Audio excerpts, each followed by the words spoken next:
ज्ञान सरोवर में फिर से आप सभी का एक बार स्वागत है।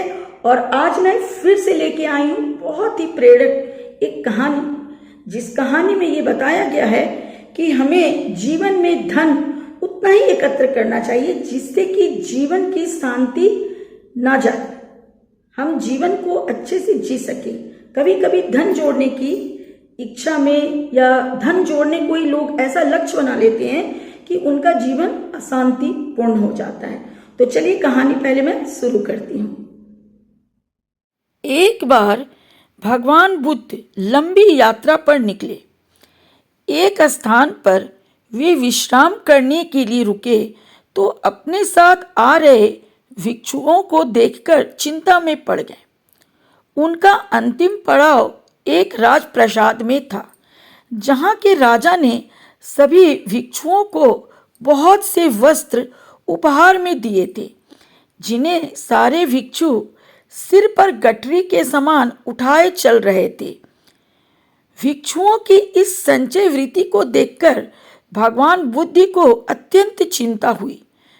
भगवान बुद्ध ने सभी भिक्षुओं से पूछा, भंते, एक मनुष्य को ग्रीष्म काल में कितने चीवड़ की आवश्यकता होती है?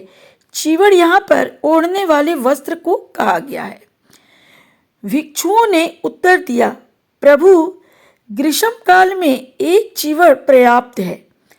भगवान बुद्ध ने यही प्रश्न वर्षा काल के संदर्भ में पूछा तो उन्हें उत्तर मिला कि उस समय 2 चीवड़ मनुष्य की आवश्यकता पूर्ति के लिए काफी हैं।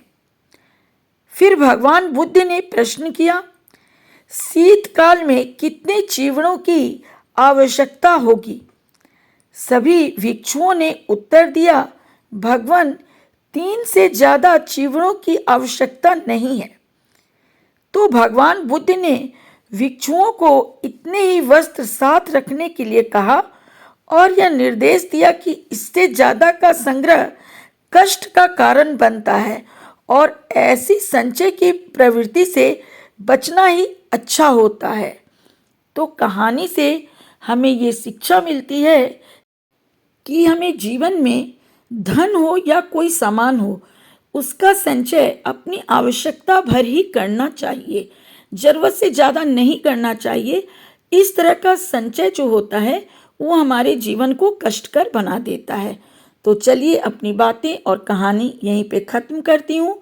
अगली बार मैं फिर आऊँगी किसी नए लघु प्रेरणात्मक कहानी के साथ। तब तक के लिए जय हिंद, जय भारत।